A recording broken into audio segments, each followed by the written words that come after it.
We live in a fantasy world now. Reality has been destroyed. This is the time that you really need to pay attention. The probabilities are overwhelmingly on gold's side. That is the best environment to see gold increase its value. Welcome to Palisades Gold Radio. I'm your host, Tom Bodrovics. Joining me today is Francis Hunt, CMT in technical analysis, and you know him as the market sniper. Francis, thanks for joining me today. Absolute pleasure to be back. Thanks for having me, Tom. Always a pleasure to speak with you, Francis. And I'd like to start today's conversation by talking a little bit about timeframes. You know, you are very active on Twitter, and you tag me in some of the charts that you put up. And this tends to get people riled up because, you know, you're talking about, let's say, a local high around this 2,900 area, for example, in gold. And I think a lot of the nuance that ends up getting lost is thinking about different time frame.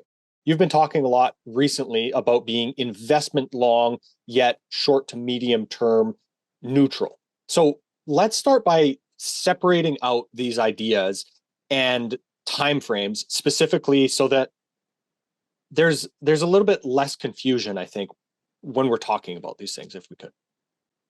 100%. And when people ask me for a take on the market, one of the most important things that they always miss, that people have a very binary world. They say, are you bullish or bearish? And it's quite possible to be both on different time frames.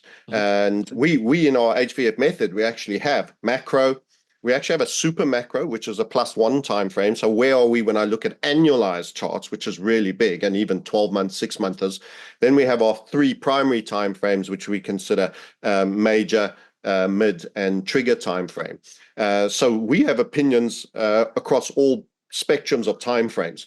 And I do feel on the lower time frames, we said once we run the 2,900 here, I'm expecting a localized high on the takeout of the 2,900 time frame. And that comes out of a macro. So here's how it works. When we, in fact, it was probably a year ago we were speaking, we said, you're going to smash the 2,000 3 times, and on the 4th time you stay above. So we had 3 years of sideways price action. Many forget that after the 2020 high in gold. It might have been 2021, sorry, border cusp of. I think it was October 2020. You actually went sideways for 3 years and down largely. So you have made a broadening structure with a lowering base all the way through. And every time you came up to the 2,000 mark, you were rejected 3 times. The 4th time you went above. So at that point, we said, great, we've been a super macro bull, but we've been indifferent and even bearish for that 3-year period. That triggering event of passing, and sometimes it helps to, maybe I'll just bring up the chart again, if that's okay, Tom, because I'm talking with my hands, and many people, I can visualize them, but it's not always the case for everybody else who's not clear. So we've already had an example of it, and then I'll explain to, current time framing. So this was your high. It was around about July there. Let's nail that, August 2020. Actually, that was a terrible time to be leveraged gold. And actually, your capital could have been used better in accumulating it. God forbid, you had an NVIDIA stock during that period. You would have done a lot better. So there's good times to be buyers of gold, and there's less good times to be buyers of gold. There's no bad on the macro time frame to be buyers of gold, but on different time, on the even quite high time frames, you could have paid 2070 here, and you would have been as low as just above the 1600s. You would have been underwater all the time. Now, when you add leverage and you're a trader as well, looking to maximize gains, it would have been an awful time to have bought in with leverage here. You would have been washed out on these sell-offs. And there's the first rejection. The 2000 was a key number, and it was very same on the 1,000 level. So we're seeing pattern behavior. This is what we look for. Essentially, I'm a pattern behaviorist in terms of markets. And we say 3 times you test, the 4th time you break. So that was the break here of the 2,000. And then we got that little squeeze. And we appeared with you and said, now is that moment where leverage trading by those that understand,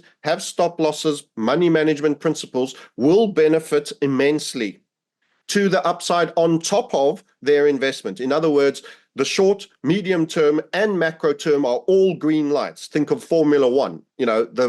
it's go. It's go, go, go, and, burn rubber.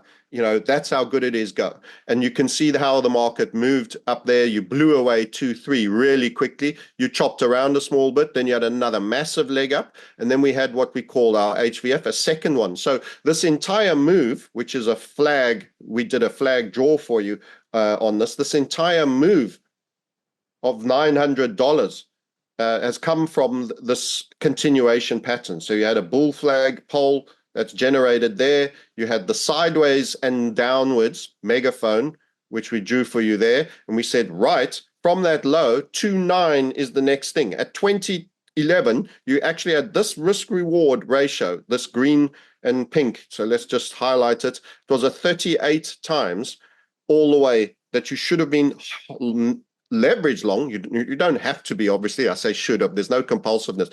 Traders like me that wish to add extra alpha to our investment gold were investment long for a year in gold during that period, not with leverage, not just investment. So we remain always investment long, even in the pullback periods, because of unobtainium. And this was then made. So you had this second structure coming to the end. So it started with a squeeze down here at the 2000 level. That's where we got our entries, our super tight stop. Remember, with leverage, you want to be taken out quickly for a managed loss.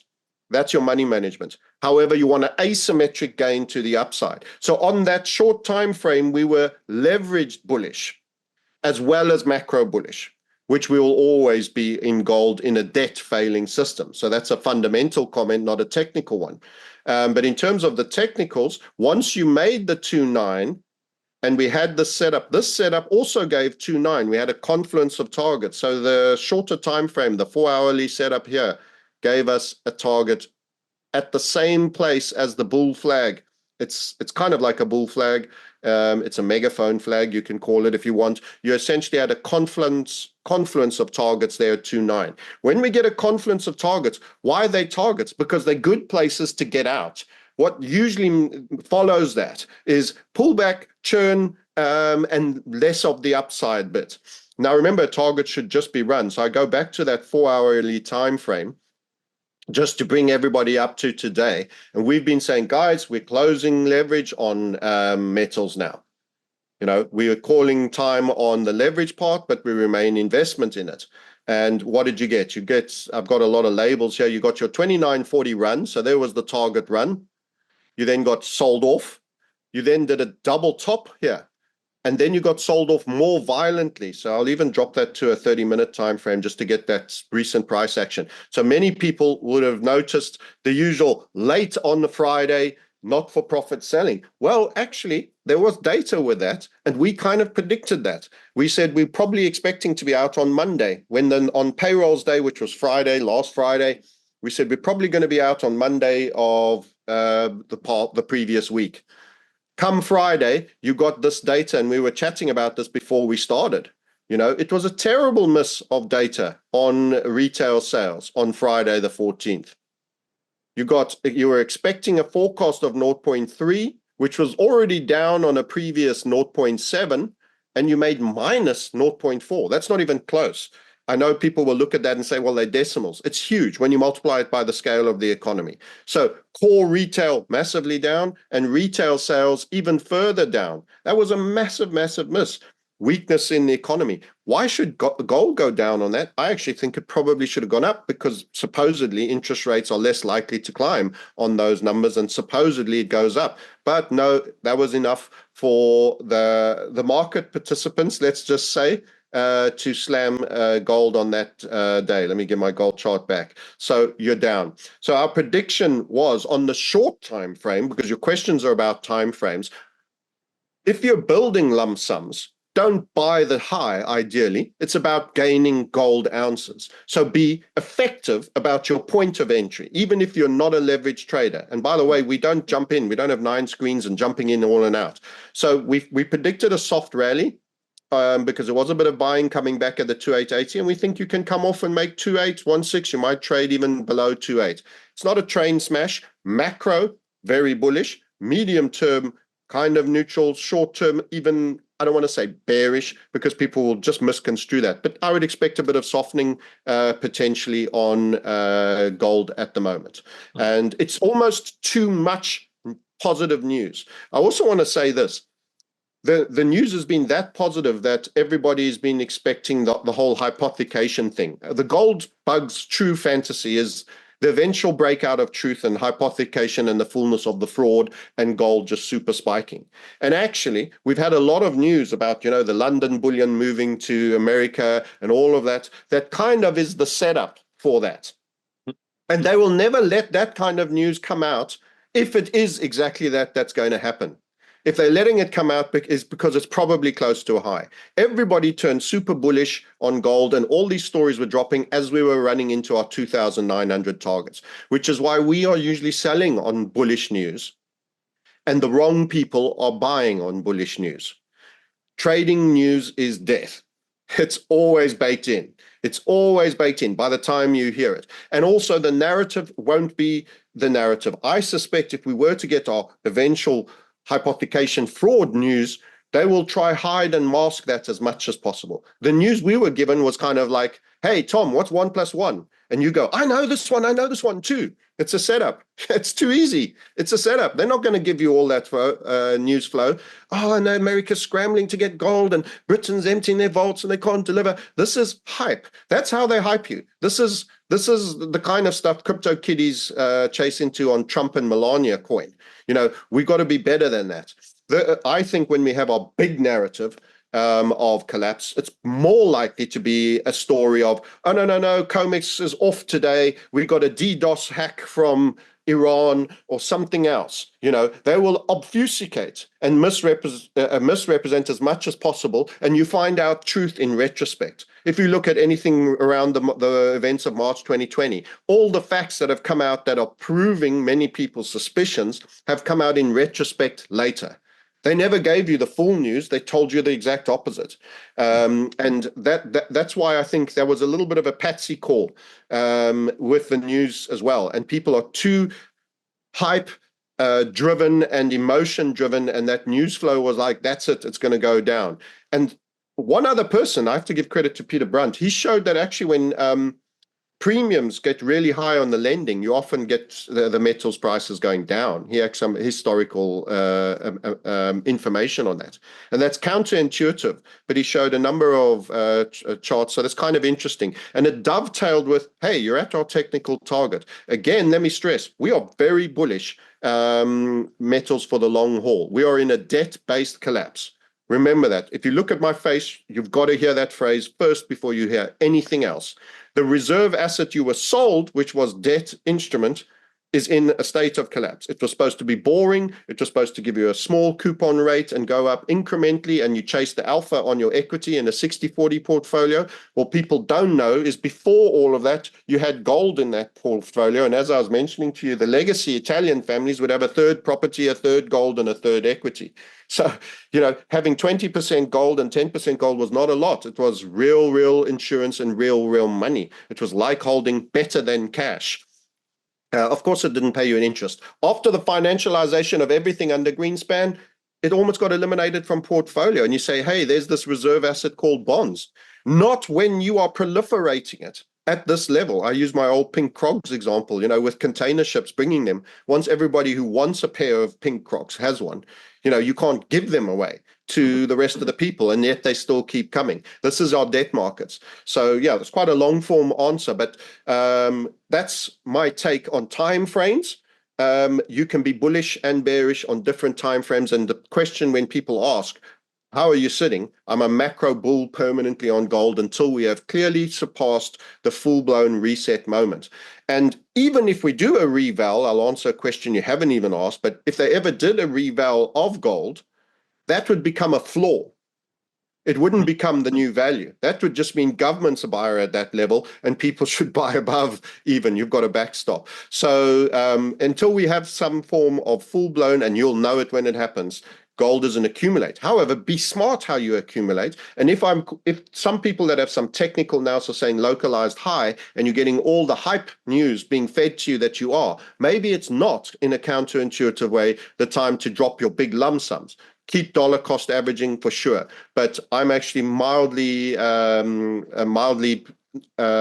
neutral, as you described, on the medium term, and even shorter term. I think we're going to drop a few bucks short term, but it won't change the investment hypothesis.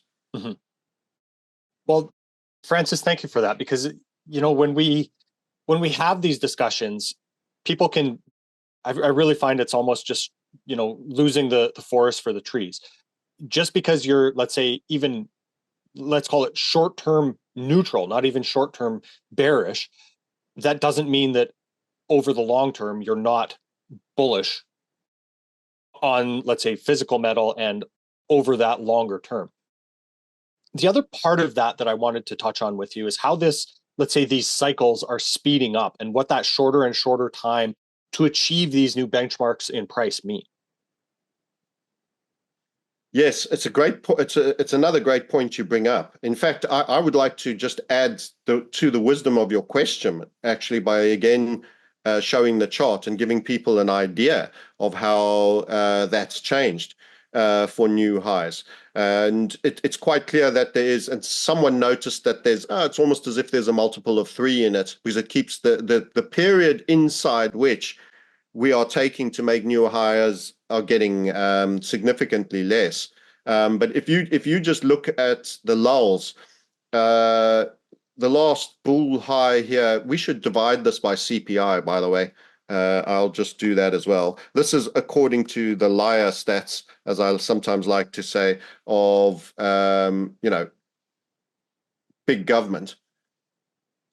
So if we just rebase this for adjust it for quote unquote inflation. Money, yes, money, absolutely. So everyone can see when you are actually have been at a true high. This is obviously as known by many as the 1980 high. And then you waited an extremely long period to 2011. Now, 20 and 11 years, that's 31 years, essentially. I want to make sure it was exactly 80 for this high. I'm pretty sure it was. Yeah, it's Jan. So I've done a 3 monthly. So it's during the quarter. So you're 31 years before you next make a peak. And then you're going from 2011 to 2021, 2020. So that's 9 years. So again, 9 years between this little handle, as many people have called it, to the larger cup. So you've gone from 31 to 9 years difference. That brought you to 2020. I pointed out you were 3 years in that broadening, slightly downward structure before you took it out there. So now you've dropped to 3. Mm-hmm. And your question was a very good one. The cycle to new highs is changing. And in fact, for us, it's our favorite setup. It's a squeezing structure of reducing volatility. And the fact that you've taken out the third high means you are now in the breakout, and part of this move we expect to exceed that. So this generates a massive target for gold in inflation adjusted value as well, which is according to their money flow stocks, which I think will be shown to be deeply conservative to the fact that they've actually, to the degree they've actually proliferated. So you're 100% accurate. And I suppose my answer to what the question was in the cycles is that the cycles have shortened significantly because of the increase of debt proliferation, and the 40-year turn call that we made in 2020 in debt is the end of that as a reserve asset class, in our opinion. So much so that I actually think it's not a time to short bonds. I highlighted this point. We were short TLT in 2020 in August. And more recently, in the last year, you've heard our friends Druckenmiller and Paul Tudor Jones talk about being short, but they are now part of a vanguard. And I'm showing you a tweet of somebody. This is the same TLT chart, and it's showing the short interest now in bonds. And that again is, I'm applying the same logic. I think bonds, they've lost a lot of value, 40 to 50% in the last 3-4 years. And I think maybe it's become a bit too crowded. Too many people are standing on the same side of the boat now. And you look at this, all the hedge fund managers, everybody's now worked out debt is a busted flush and there's too much. Don't get me wrong, it is. It's 100% is. As I started, the first thing you see my face, everyone should say, that's the guy that tells you that it's a debt-based collapse. That's the first thing he'll say. So nothing changes there. But in the short time frame, going back to your very first question, the nuance of timing, would you and should you be the guy who wails in on a short of TLT and a long on gold, even though I think that's a brilliant macro trade?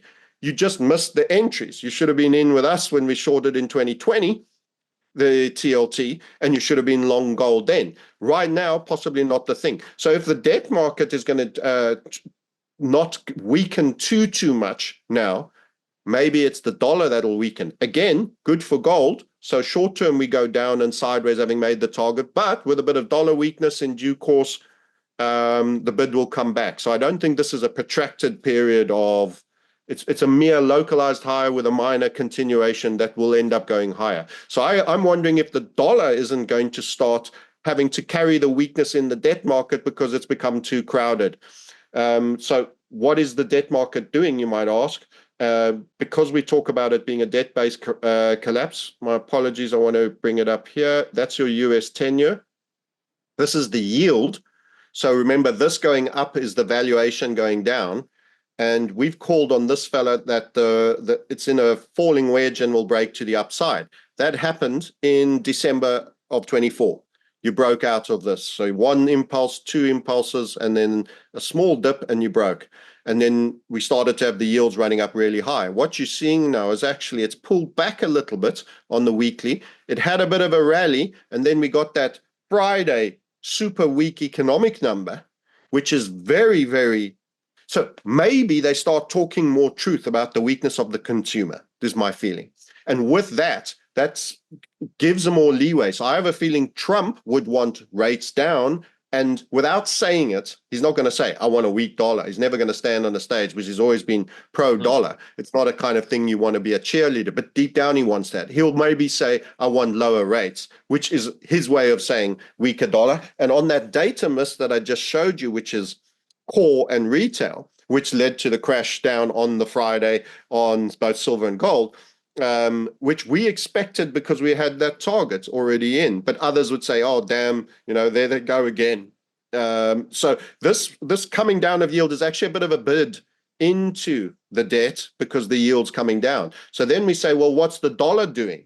Let's go have a look at the dollar. Well, biggest pair, the euro dollar, and don't get me wrong, Europe is wrecked. I'm not going to start telling you I'm a euro bull, but technically right now, there is a technical structure where Europe will be forced to sit with the firmer currency and have problems with its exports. I think Trump wants manufacturing back in America. He needs the dollar to be weaker for that as well. And that's part of tariffs making imported goods more expensive. And that's how you try get manufacturing back in. Manufacturing should never be lost. A whole swathe of manufacturing being lost where you do no manufacturing. Everyone can talk tech and financial services. You should always have a manufacturing base as a big major nation. And the UK, one of the things they did wrong is they lost all their manufacturing base. They don't even have a technology base like America does. And they went financial services. And then since 2008, they've been in a poor place. And they're turning down, and they've got a left-wing government that wants to tax more. So they want to chase all their millionaires out the country. That is the perfect recipe of disaster. And Germany and Europe have done green policies to a similar degree. But despite that, the euro could gain. So there's a bit of a W bottom on the dollar. Dollar's been super strong. It was up top here at one point. And it's just come all the way down. That was at an exchange rate of 112.5 to the euro, and it almost ran parity again. It went right down to 101. Very psychological, obviously, parity. W bottom, I wonder if the dollar's not going to soften. And again, that again points to it's not going to be bad for gold forever in an environment where the dollar is softening. But there's no bad trade anymore for gold, because if the debt market is crashing, it's the ex-reserve asset that never should be. It was only run such high rates by Volcker that it served as one, and there was so much proliferation, it's been destroyed. So watching a reserve asset, a rival reserve asset being destroyed, like the debt markets as an asset category, is bullish for gold. And watching the dollar weaken instead of the reserve asset going down is also bullish for gold. So gold wins either way. And if both happen, it's winning double. So gold, again, macro bull, medium term bull, short term, maybe just a little bit of taking of breath, and watch the news narratives. They're never going to tell you we're about to fail and hypothecation curtain is about to be pulled back. That's the last thing you hear. You hear that in retrospect once it's no longer purchasable and the trading COMEX exchanges are declared empty, or force majeure, or the markets are, limit lockdown or some form of unavailability for you as a trader. That's when you'll find out the truth. If it is our gold bugs eventual coming home of the truth. Well, I find that, really interesting to keep in mind this back and forth between debt and the dollar, right? This is something that, for example, Japan has shown us, where you're going to either have to sacrifice the debt market or the currency. So it's always this balance, this fine line between, let's say, what your short or what their short-term objective is. And, it just makes me wonder how to try to really get a better perspective on this stuff. Of course, you and I, before we hit record here today, you were also showing me gold priced in oil as well, and how that really shows us these turning points as well. Yeah, no, great question. And just a small comment before I go into the gold and oil that you've asked me, is that all nations are devaluing both categories. And that in actual fact, even though people will tell you the currency markets are the largest, money is borrowed into existence, and the foundation of every system is in fact debt. You'll have higher volume of trade because people are switching between euros and yuan and renminbi and rubles and dollars, etc., and Aussie dollars and Canadian dollars and every other dollar, of course. So that is because that's the user. The utility use case is the currency, but it is a debt-based system. And when debt has to collapse, there's two release valves. I talk about it as like a heating geyser that, think of this barrel with hot oil that's just being heated with a fire underneath it, and it's expanding, and the pressure gauge has gone to the red side, and you've got two release valves. This thing continues to be heated. It continues to be proliferated. They're all spending more than they should. The end is an explosion. But to delay the eventual explosion, you have two taps to open. Two that will release some of the pressure, even though it will continue to warm, you'll slow it down a little bit. And devaluing the currency is one, and devaluing the debt is the other.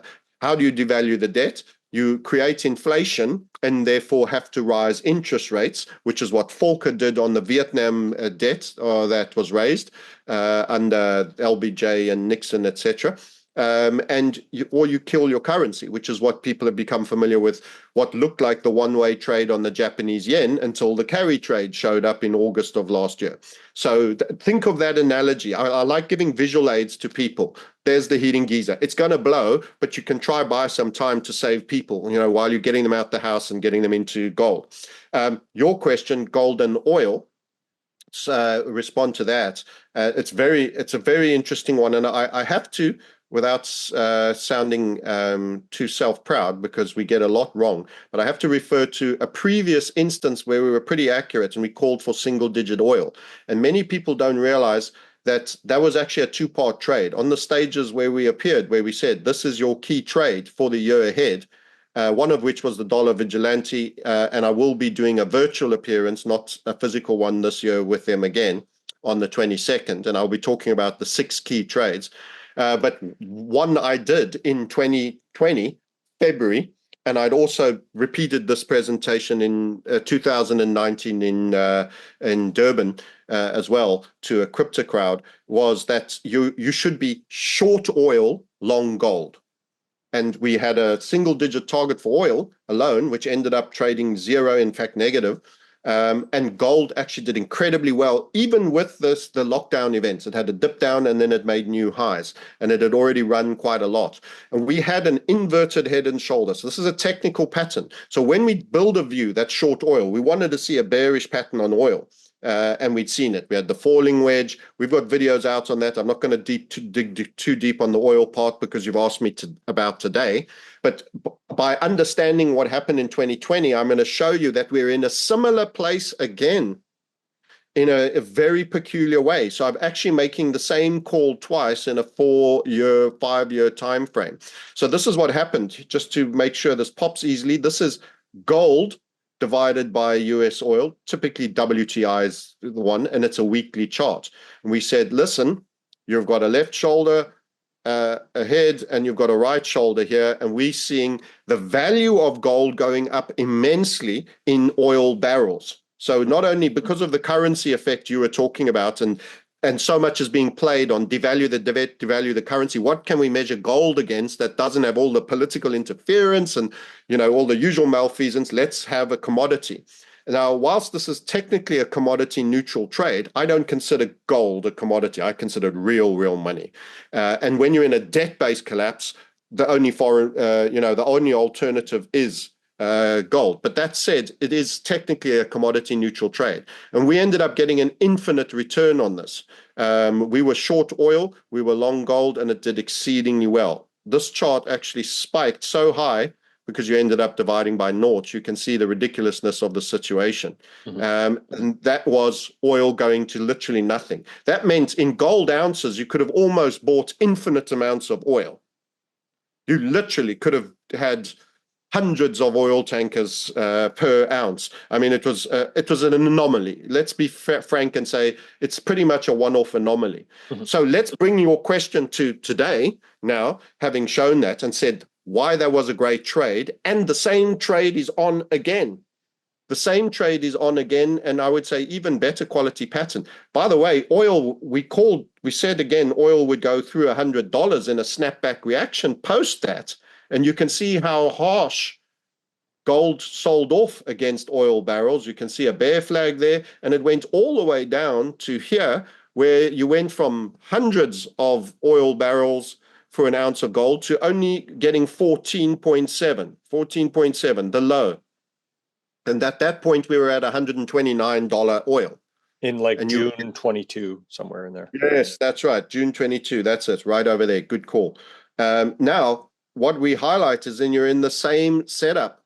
And we did call this on our Twitter feed and our YouTube channel, the Market Sniper.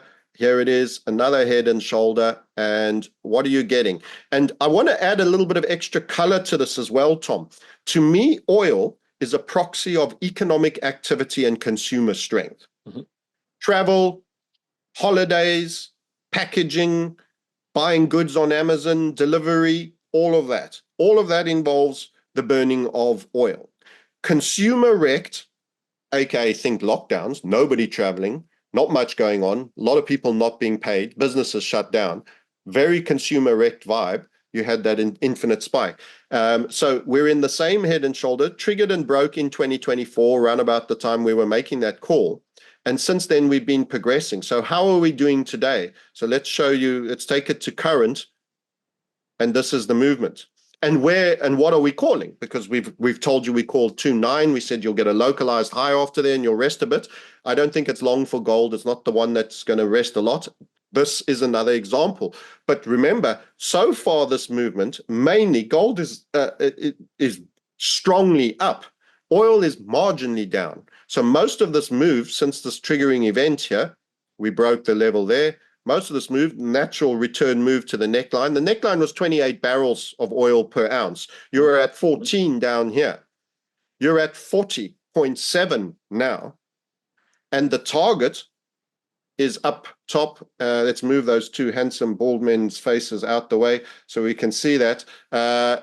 52 to 61 barrels per single ounce of gold. And those coins are small.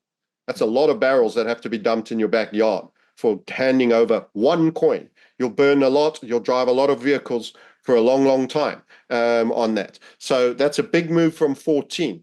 And I just add that additional color. It's technical. It's reasserts my gold bullish on the macro state. By the way, gold can go sideways and this chart can continue to go up if oil goes down. Gold can tread water. If oil goes down, this chart will go up. Gold can even go down if oil goes further down by a higher percentage. This chart can continue to go down. So there's a lot of combinations that can play out that sees this still play. So what we're saying is gold is going to continue to outperform oil. That's so easy to say in lieu of all the recent news, but it wasn't the case when oil ran up to 130 and this chart came crashing all the way down to 14. So anybody who thinks it's always a one-way bet, it's absolutely not. And oil and war and all of those things, you can get a lot of pumpermentals in oil and you can have gold. We had 3 years of it going sideways. So again, I'm reasserting the macro for gold, but I'm also saying consumer is more wrecked than people think. And the data that came out on Friday is asserting that. And I'm wondering if, can oil even go down if you get the dollar go down? So you've got a situation where it's kind of weird. Everything wants to go a little bit down. The dollar wants to go down, I feel, a little bit. That's what Trump wants. The debt markets needed to go down because otherwise its valuations have to go down. And there's big shorts already in that space. I think they're a little late now. They will, if they can hold on long enough, they'll get their reward. But I think you could have a pause. So there's a lot going on in this. But gold still remains the primary investment. And I think the indicator of oil weakness is, again, making the case for consumer wrecked. Mm-hmm. Francis, when we think about these different economic data that the Fed reacts to, let's say, there always seems this tension, or at this point, there seems like there's a tension between needing to possibly fight inflation. And then on the other side of it, you have this consumer weakness that the Fed is going to have to react to at some point as well. So is the Fed really kind of caught between a rock and a hard place here, where they kind of have to, on one hand, lower rates because of the slowing economic and consumer data, versus on the other side, we see inflation, kind of accelerating again for the last couple months in a row and needing to kind of raise rates in reaction to that? Yeah, and Powell poured a bit of water on rate cuts. So we've regularly said rates are going higher regardless of consumer. Mm-hmm. So we already feel that consumers don't forget we had a recession that wasn't a recession due to redefinitions suddenly being brought to bear. We feel that the consumer has been hard hit and remains hard hit, and that in a normal environment where you weren't over indebted, you actually would have seen more rate cuts. However, you've got to debase that debt and you've got a spending issue. And the only way you could revalue that debt, a la what Volcker did in Vietnam, is you need much higher rates. And the consumer is the last person to be served, not the first person. Everybody thinks the Federal Reserve is there serving the consumer man in the street. He serves the cartel that owns him as a shareholder, as a private corporation. And the debt-based collapse, they need lower debt valuations. And unfortunately, you're going to have interest rates having to go up, I think, but the consumer is very wrecked. So it's kind of like a ballerina that's riding in the circus on two horses, one foot on each side, and the two horses start to diverge. There's some nasty crotchy-based incidents in terms of wardrobe malfunctions that could come about as a result of this. And this is pretty much the Fed's predicament, if I were to draw it, and you quite eloquently sketch that. In the end, they don't get to decide. Events take place and take over from them. So people think that the Fed is the final arbiter of interest rates. Market forces will be. So if we, it might be a bit crowded on the TLT short trade for a bit. Some of that might unwind. Maybe they're not making profits. There's a carry cost. It has a small pullback. You get a bit under debt for a fear of the consumer. We get a little bit of a demand destroying event type vibe, fear for the consumer. We get a little bit of a pullback. Some of that TLT shorts reduces, but in the end, the debt collapses. So that they are in the right trade. I just think they were all rushed in together a bit late maybe now, but they're all generally will be right, in the same way as being long gold, you generally will be right. All this thing that we're talking about timing is just trying to get you more gold ounces at the end by being smarter about how you accumulate. So I think the decision gets taken away from the Fed. If they try cut, it'll be taken away. And he was fairly hawkish. I don't know if he'd still be hawkish after these numbers, but he was pouring water on that. Why? Because the debt's got to, it can't, who's going to buy it at that value? And what you have is probably nobody, apart from the proxies that have already set up, UK, Japan, Cayman Islands, Benelux, etc., which I think are, I view very with a jaundiced eye, let's just say, in terms of who's really behind that. Yeah, I mean, this tension between raising rates or lowering rates, I think that was really well put. It ultimately doesn't matter because of the market forces that are going to take over and who, ultimately ends up buying that debt. And again, we're looking on more of a longer term time frame, not, next 2-3 months kind of thing. 100%. People playing for the long term should not be accumulating any form of any debt. And the US 10-year should be watched by everybody who's an investor in the market, and also the high yield debt. That'll be the first to show major fatigue. And let's not, we had the one trade I should tell you about that didn't work in the oil long trade was we were short HYG. And the Fed stood in and said, we'll stand behind an ETF of junk debt. And it was starting to spill. It was beautiful. Everything was right. Technically, we had our targets. They killed our shorts. We had put the puts in. So they did intervene and they did get away with it. But eventually they lose. There's only so much. You can only backstop so many things. And I think that's the moment where it'll be all fall down. And I also expect a lot of shock and awe in the news media to distract everybody. So they're quite likely that this event may occur whilst something else is happening. And that's a big concern for me. So it might be difficult to spot. They're going to distract you like hell in terms of shock and awe, fascination, Super Bowl, wars, Russia pact, this pact, all sorts of things when this event truly occurs. So the only thing you can do is see it as an inevitability and position for it. And don't try to be too clever on overly timing that. Make sure you've got gold, keep accumulating. Dollar cost averaging will serve you at these key moments. Maybe don't put a lump sum in now if you've just come into some money. Not sure how many consumers are feeling that flush anyway. And just keep holding your line. I will say one other thing. The totalitarianism that follows this is a great concern, and just holding gold isn't going to be the only thing. If my elevator pitch basically goes like this, when people ask me what you're going to do, what do you do? It goes really simply. I say, in the guaranteed inevitable economic crash, debt-based economic crash, we help people build wealth and preserve capital and secure the highest level of freedoms in what is going to be a totalitarian world. That is my elevator pitch. So it's quite high drama. It's going to happen. It's a certainty. It's a mathematical certainty. That's the environment. And all your IFAs and independent financial advisors have never lived or seen that environment, and their advice is never for such difficult terms. And you and I both know, we were talking about bikes just before. You won't take your 250 kilogram Harley hog on the enduro trails that you're taking your Husky 500 on. And there's horses for courses. And unfortunately, the traditional cruiser Harley for the big, smooth, open roads that has been the economic environment of America for all this period is about to turn into one of the most gnarly enduro trails that only a rider like you could handle, providing you're on the right bike. Which would be more like the 500 Husky Enduro than the Harley. Otherwise, everybody's coming off. And unfortunately, people are going to be getting the wrong tools and the wrong advice for the wrong course.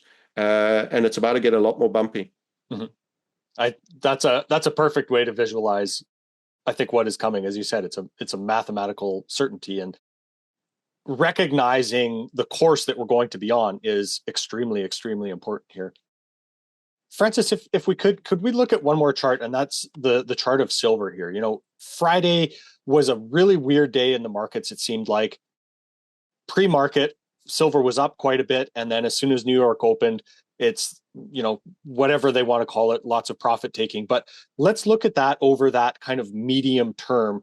Is there a triple top there with resistance around 31, 32? How are you looking at the silver chart right now? Yeah, again, time frames. So the super macro is very bullish. I should probably just put that up and show that. We don't know what kind of dollar this is, but we've got a technical target of 330 on a macro. This is a very big time frame setup. Mm-hmm. And I'll show it to you here. So again, we drop down the time frames. We'll go from high to low. There's your 1980. There's your 2011. Here's your absolute lows of 91 and 2001. I used to recall that as Gordon Brown's bottom. He was the guy who sold Britain's gold at 2000, 2001. And here's your squeeze. And then that's a major breakout that has taken out the third high. So you are actually a triggered pattern to the upside in silver. However, this is a huge time frame chart. So there's no straight lines on the lower time frames. So let's bring it into a time frame that's more cognizant and visual for everybody, and clean my face a little bit there, and just take some of the lines off. So the breaking of that high is a seminal event for us, and is very bullish silver. But if you take it on the daily time frame, that was a shooting star. I can now put my jaws back on. You made a high, I think it was around 34, falling wedge. So this green line is our triggering event. You triggered here, and we talk about 5 phases when you trigger. What actually happens is you muck around quite a bit. Once you cross the key level, you often pull back deep after going very shortly over. Then you pull back somewhat, just a return move. This is what's happened on the falling wedge. And then you reassert again. But now you've had, on the daily level, that's quite a big shooting star. That's an intraday reversal. Again, it was the data. They'll say it was the data. Anyway, it's what occurred on the consumer side for that. Remember, the sad part about silver initially is that there's an industrial component. So if consumers are wrecked, they won't be buying silver jewelry, for example. Whilst gold, it's less affected by that. It's a reserve asset. People are scrambling for reserve assets. So as I've said before, this is such a big story. You've got to read each chapter and play each chapter at the time. Too many people have jumped straight to silver. Oh, I've missed not being in gold since it's done this. Let me just buy silver. Stay with gold until the gold-silver ratio turns. By the way, that's not to say I own a lot of silver, and you can and should too. But if you're leverage trading or if you're acquiring right now, the big moments to have silver is when this ratio turns, and that's the gold-silver ratio. Mm-hmm. And we broke out the top here. Now we're in a bit of a churn here. It would be great if it reversed, but we have broken out of a top. We came in here like that, and we've broken out to the upside here. So we have to see, if we were to come back in here and break down and take 75, I wouldn't buy any further gold. I'll only accumulate silver at the takeout of the 75. Right now, I would still advise accumulating both, and maybe predominantly gold. So if you have $1,000 a month, put 750 into gold, put 250 into silver. Come this moment here, put the whole 1,000 into the silver. You now have your foundation of lower volatility gold that'll keep you less emotional, because silver is going to be a schizophrenic journey. It's going to be frustrating. It's going to be high jinks. But having said all that, I showed you on the macro. I don't know what kind of a dollar it is that you have 330. But that's not happening next week or next year. That's quite a macro chart. That could be 4 or 5 years in playing out. We've got to let the story play out and ride each stage. There's big dominoes falling, and they're tipping slowly, and then they top, and they're smashing into the other one, and it wobbles for a while, and then it goes. So play each stage for what it is. Don't jump the gun. And because it's such a big reset, it's taking also a lengthy time and is going through each phase. So that's my counsel for that. Eventually, silver could be unobtainium. So I would, if you don't have any, I would certainly acquire some, but make it the minority of your monthly contribution if you're dollar cost averaging at this point. But to change where I would go 100% in then. And there will be a gold silver ratio point where you would want to revert the silver back to gold, but that would be single digits for me. So big is the Ponzi-nomics that I think we're in, that it is clearly deeply undervalued for its unique use. So if you look at the history here, we think you could have such an emotional overreaction. You saw 14.9 in February 80. We think you can go through the 10. We think single digit. That's the other single digit, gold silver ratio single digit. By the way, I didn't mention this when we had a pre-chat, Tom. So I'm just going to bolt an extra thing onto your silver inquiry, because you're talking about the other precious metals. The one that we also think could actually have a good run on a weak dollar if gold is resting right now is in fact platinum. So platinum has been absolutely spoiled. It is super rare. I mentioned these numbers. So, it's 1 in 8. So 8 silver ounces for every gold ounce. There's 20. Was it 20? Yeah. 20 gold ounces for every platinum ounce. It is super, super rare. And it also got hammered because palladium could eat its dinner. Everybody reverted to the ESG agenda. And they were switching off from diesels and catalytic converters. There is an industrial element to that. Now what's happened, Porsche announced for the first time they're putting 500 million euros in recreating ICE engines again. So you're getting a bit of rollback on this ESG. And this is our technical setup. We always trade off the technical setup, not off news. But I just mentioned the news because most people are story driven. There is a really good what we call an HVF setup. This is our draw tool that we have for identifying it, and I'll draw it for you. It's just going to have to reload quickly. It's still showing the silver. A very good technical setup right now on platinum that we think is gearing up for a major break. Plus, you've had that same macro falling wedge. It was 2,300 up top here, It's been in a huge falling wedge. That was the washout of oil. And this squeeze here, this is where we're looking in the charts right there. And the setup draw, that's your target. I've already put it on there. And I'll hopefully be able to put the indicator on now with you, which is a tool we provide to all our community members for drawing these things. And it'll tell you the risk reward. You can see it right there. So we've been entering longs at sub 1,000.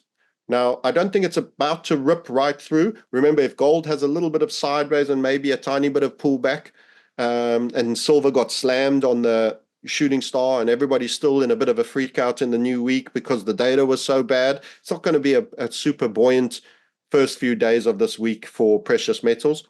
But the triggering events we would consider would be the 1,093, and then you're running up to nearly 1,700. And this is a first setup in a new trend. So we would trade over performance. We would, on leverage level, we wouldn't close the full position. So we think that's going to be a very, very powerful one on platinum. Harder to trade. Some brokers offer it. One of ours that we utilize in our community does, but it's trickier one to find to do a leverage trade. If you're an investor and you want to just broaden out, it could be had as well, especially if you're in America and you don't get charged VAT on it. The UK charges VAT on silver and platinum because they have an industrial use. I'm not sure the policies of every nation. Maybe you can tell us about Canada. I don't know. But platinum could be a big, big mover as well. Yeah, I don't believe there's any type of extra VAT or anything like that in Canada. Cool. So just an extra little point of reference for people to watch. Of all of them right now, a weekly setup after a very lengthy, being hammered all the way down. For the first time, I'd say normally I've stayed out of the exotics. We don't put palladium and rhodium to people very often. Platinum's looking pretty well set, and it's a big structure.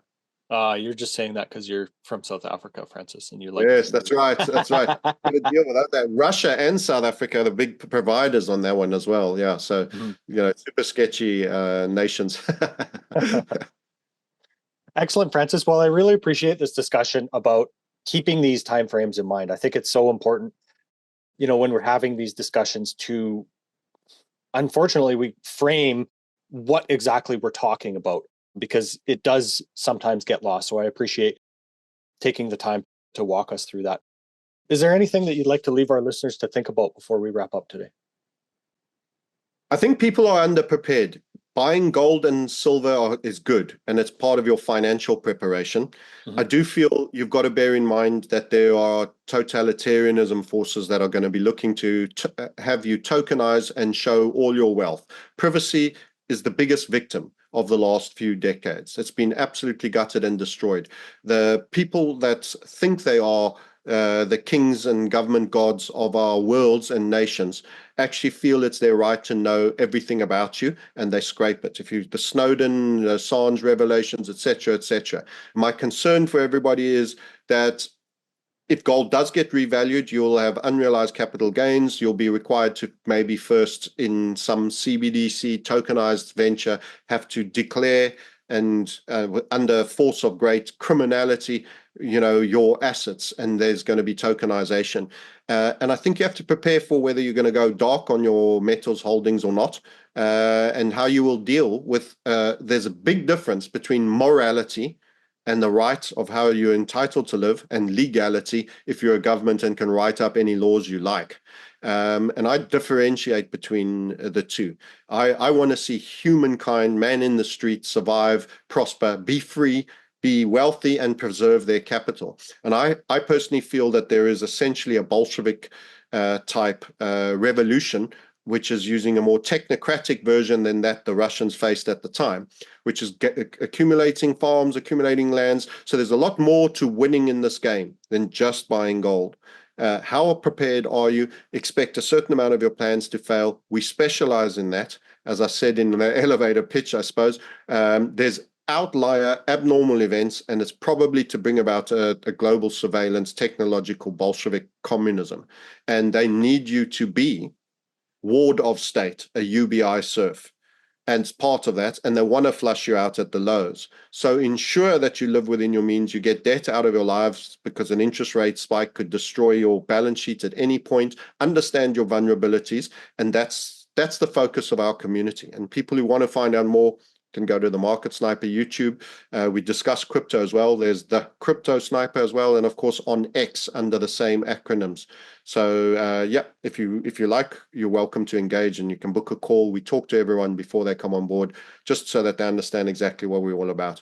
But watch the YouTube, see if we're worth listening to. And thank you for supporting Tom and his good work on this channel, by the way, Palisades Radio, and all the others.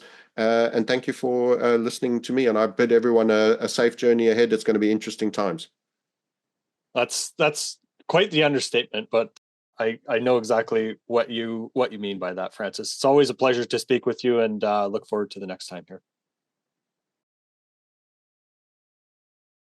This podcast is for general informational purposes only. Nothing on this podcast should be taken as investment advice.